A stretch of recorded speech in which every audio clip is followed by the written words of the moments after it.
Hello everybody, so here is the second video I'm going to make to help guide us through making our robots for class. I built a really quick robot. It's not very complete. I just wanted to get something done so I could show some things that we are going to do and that we can fix up here. The first thing I want to go over is these tires. If you built your robot and things are out of alignment, it's going to be a little bit difficult to animate. So first I want to fix up these tires so they're all sort of perpendicular and parallel to the body, and so they're not all sort of skewed sideways. What I can do to fix that is select the tire that's the trouble, and I'll go up here to the channel box editor. It has all of these numbers in it. So what I'm seeing in these numbers is my rotation as sort of off-axis numbers in it, like a minus 8.409. That's not a very nice even number. Usually with rotation, we usually want to end up with a nice even number when we're modeling. So like this rotate x should probably be 0, and this rotate minus 95, z minus 95 should probably be minus 90. So I'll put those two numbers to that, and now the wheel is flush. These other ones, put this 4 to 0, put this minus 95 to minus 90, and then same thing for this one and this one. Probably often run into numbers like that are near the increments of 90, like 180 or 270 or 360. In those cases, you want to move those to nice even numbers. Like I'm at 179, so I'll move it to 180. And this 95 should go to 90. So that will line these things up better with my robot body.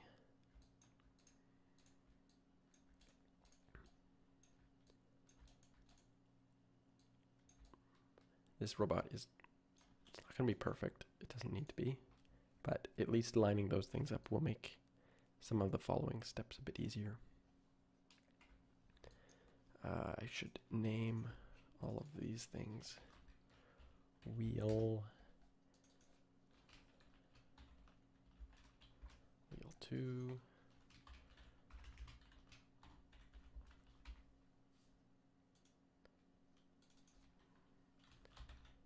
wheel 5.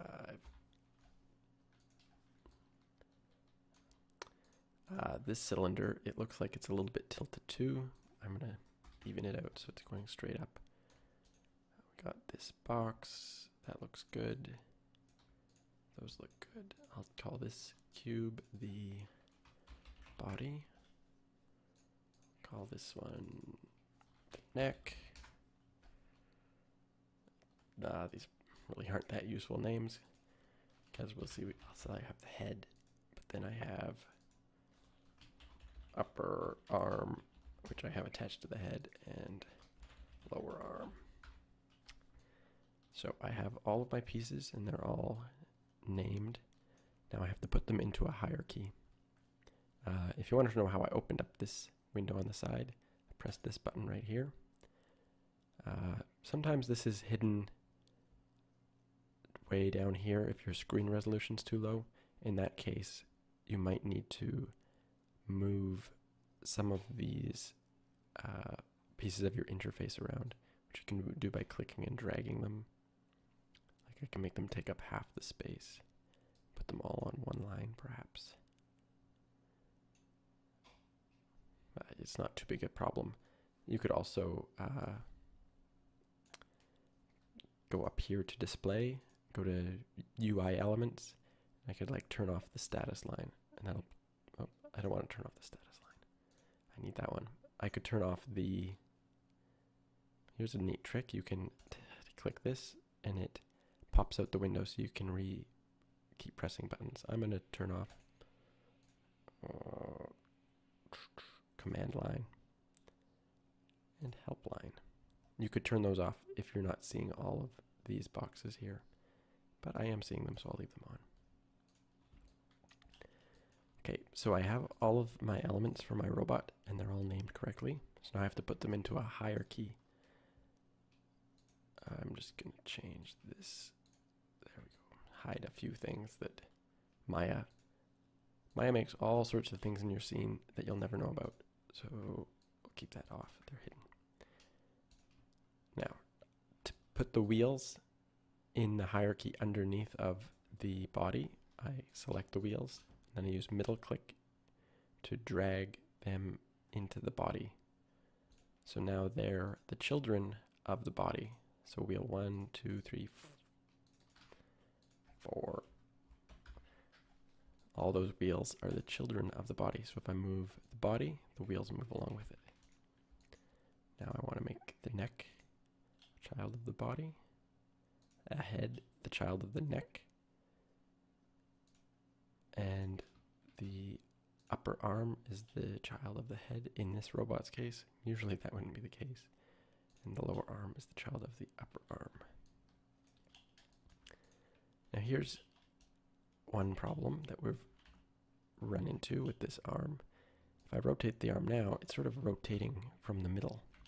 What I actually would like it to do is for this arm to rotate from the top. To do that, I need to move this pivot point.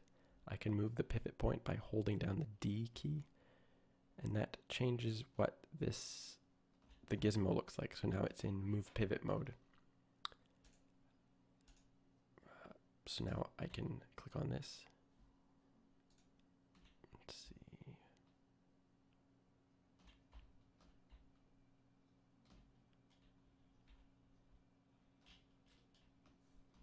Yeah, so I'll click on this, move the pivot up and into the middle of the arm, up here, sort of where I would imagine it's connected to the robot body. And I'm going to move the pivot of this as well. So now it's a little bit more realistically placed. So if I rotate this arm on one axis, it does that. If I rotate this upper arm, it goes like that. That's good. Okay, so now I have all of my whole rig set up. Everything's in a nice hierarchy. I set everything on like 0 axes, so they're nicely aligned. The next step is I'm going to zero out all of my transforms. That's a step you take when you're animating, and it helps make the animation process smoother, and it prevents weird random stuff from happening. It's really useful. And I do that by going, so I'll select the body, and then I'll go modify and freeze transforms. Oops. Click the box. If you click the box, you get extra options, but I don't need to. Though I can check the options. We want to freeze, translate, rotate, and scale. Yes, so you can either press apply or freeze transform. If I press apply, this window stays open. If I press freeze transform, it applies it and then closes the window. It's pretty much the same thing happening. So that froze the transforms of every object in the hierarchy. So now all of these numbers, they used to be, I can unfreeze the transform. There used to be all sorts of things in this that weren't 0, but go to body, modify, freeze transforms. Now I have a nice zeroed out robot ready for animation. So what am I going to do? This robot, he's just going to start off to the, excuse me. He's just going to start off to the side, and I'll just put in a ball over here that he's going to go to. He's going to whack it with his arm. The robot's over there, ball's over there, he's going to go whack it. So he has to drive over. So now we are going to do a little animation. The animation happens on the timeline down here. Right now, I have the timeline set up for 48 frames. If I press this button, it might be over here at the end. It opens up the animation settings, the time slider settings for this project. And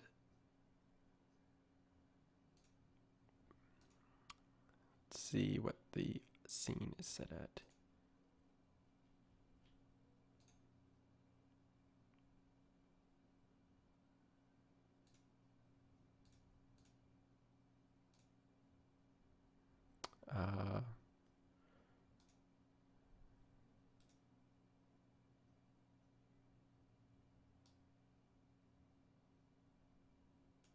Yeah, so this scene, it's set at 24 frames per second. So each frame is 1/24th of a second. And yeah, so 1 second is 1/24th of a second. So right here is frame 1. Once I get to frame 24, that's 1 second has passed. Once I get to frame 48, 2 seconds have passed. I'm going to make my animation a bit longer than that. I'm going to make it 4 seconds long. So if I change this 48 right down here to 96, I'll just put it to an even 100. It'll be a bit longer than 4 seconds. That changes the maximum length of the whole animation to 100 frames, which is a bit more than 4 seconds. This bar down here lets me move around in the timeline. I can click the ends of it to stretch it out. So it's like over here is frame 1, over here is frame 100. And this bar sort of represents my zoomed in view. So if I pull the ends, I could see all the frames, or I could zoom in and just see some of the frames and then slide around.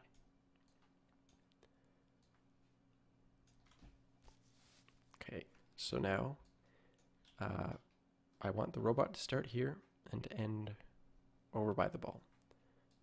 I'm going to make the robot get over there in 2 seconds. So at frame 1, I want the robot here. So I'm going to take the body of the robot, I'm going to put it where I want, and then I'm going to press Shift W to set a keyframe on the translate.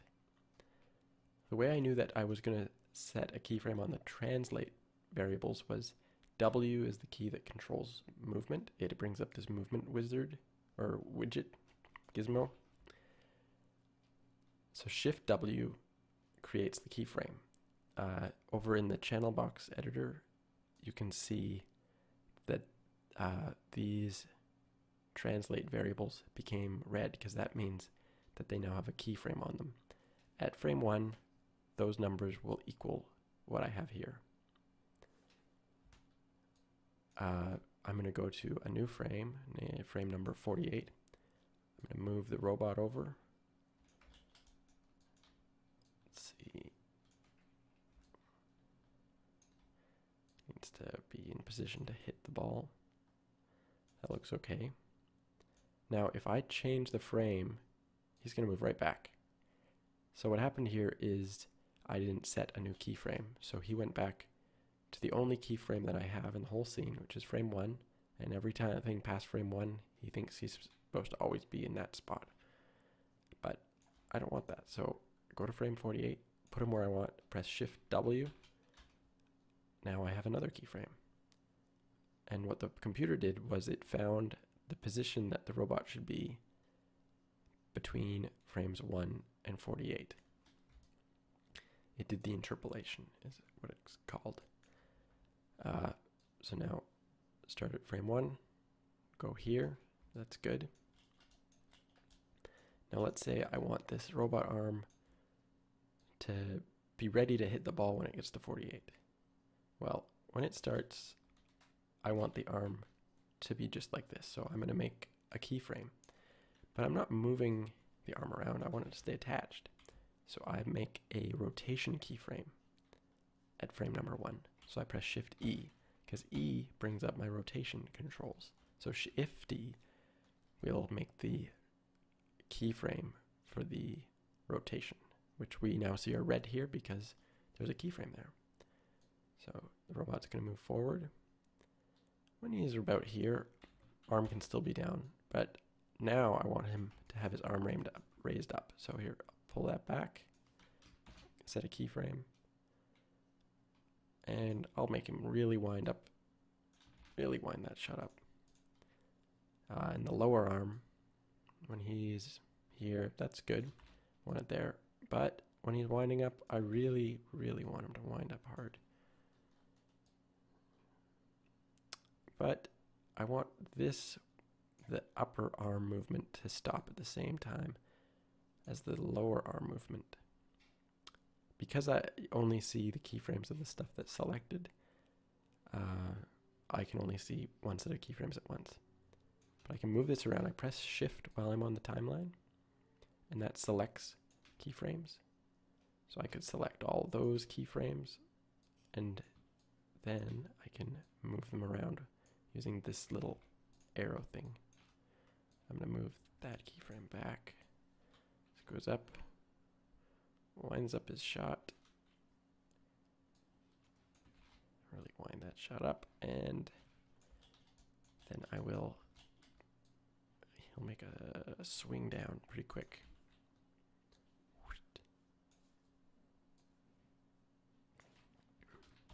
Set a keyframe, and I'll make the arm swing through as well. Bam. So now, if I want to see what I've done, I can press the play button here.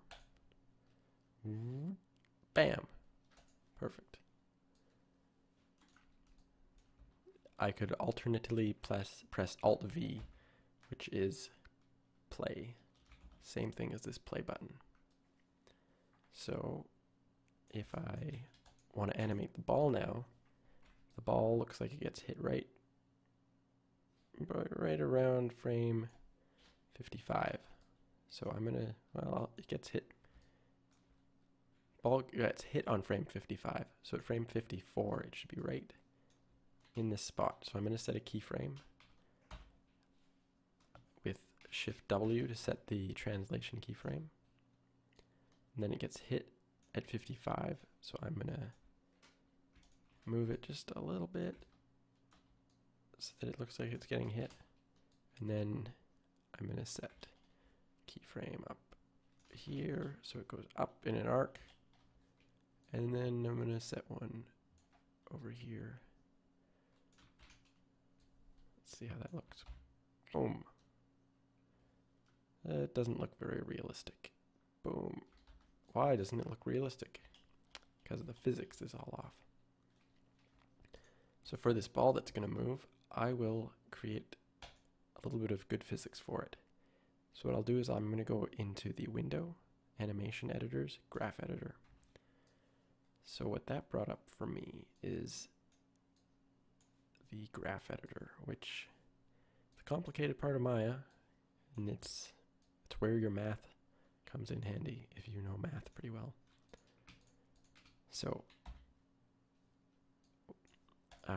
these are the curves that represent the animation that is making the ball move. So the red line shows where the ball is on the x-axis, this red arrow. If we look at this, it doesn't move on the x-axis, so the graph is flat. But the ball does move up in the air, which is the green axis. So it starts at the bottom, and then it goes up, and then it falls down. So down, up, down. And the blue line represents how the ball is moving forward. It's just starting and going, but it's changing speed, which isn't what the ball would do if it was following real physics, and that's why it doesn't look like it's moving correctly. So to make it look like it's moving correctly, I need to change these graphs a bit. This is something you can use your physics knowledge for. So one thing I know is that the movement forward is just going to be a perfectly straight line. So I can do things like change the type of point that this is made of. I'm going to use the linear interpolation here. Actually, I'm going to undo that this is sort of advanced stuff. It's not entirely at our level right now, but hopefully this will give you an idea of how animation is done. I'm just going to get rid of this red line because I don't need it. And I'm going to make the bump up a bit higher. And the whole thing looked like it was going too slow. And I need to make these curves a little bit more customizable. I'm going to drag these out.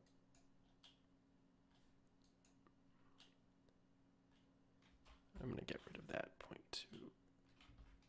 I'm going to make a nice clean arc.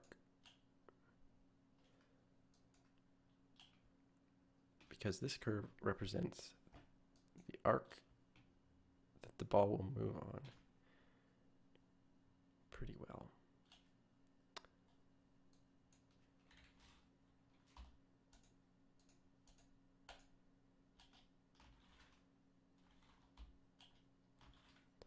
And because it's a ball, I'm going to pretend that it's going to bounce a few times. Let's see. Put that.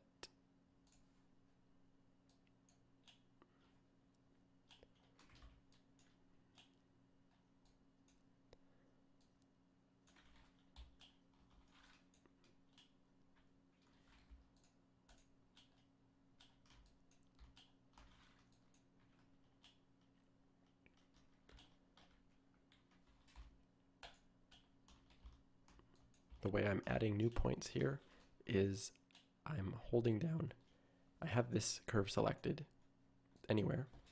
I hold down I and then I middle click and it adds a new keyframe to just that curve.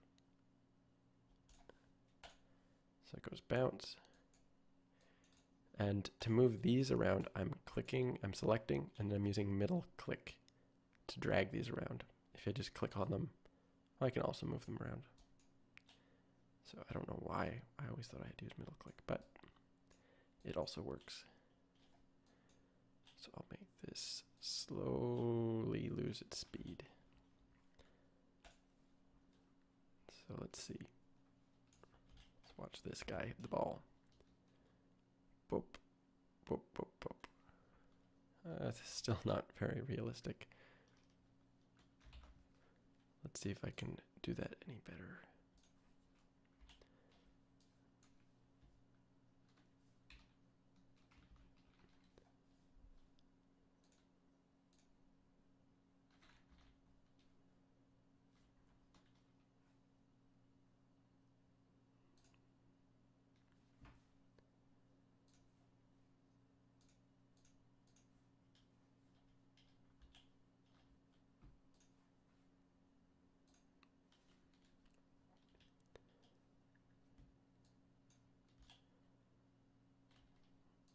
I think one of the problems was it looked like it was going too fast. Yes, here's how I do that. If I want to stretch things out, I can select a bunch of them and then select a point from which they will be scaled. So I've selected a bunch. I've pressed R for scale. Now I'm middle clicking here and all of my curves are getting stretched from the point that I clicked at. So if I clicked in the middle, it would stretch from there. If I click from here, it stretches from there. Now if let's watch. Boop. Oh, but now I've gone over time. So I'll put this to 150. My animation's a bit longer. But for some reason that won't play. Boop. Bounce, bounce, bounce, bounce. It's not the most realistic animation in the world, but it is animated. This curve editor is a very tricky place to work. I know a lot of professional animators who aren't really that prepared to get messy in the curve editor. But if you can understand the curve editor and what these different curves mean, you're well on your way to doing really good animation.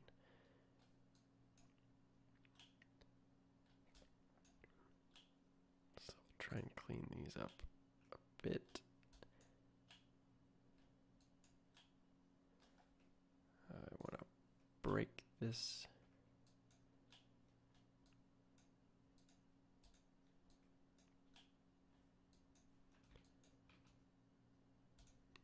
The button I just broke the tangents here. Tangents are these little handles that I can pull that change the shape of the curve. I'm changing this shape because I'm making it more like the shape that a ball would take if it were really bouncing. This is where understanding physics comes in really handy. And to navigate in the curve editor, use all the same editing functions that you learned for the other. Like I just selected everything, pressed F, and it showed me everything I wanted to see. Pressed F here, shows me that. Middle click pans, scroll wheel to zoom. And that's sort of how you can use the graph editor. So let's see what my animation is like. Alt V.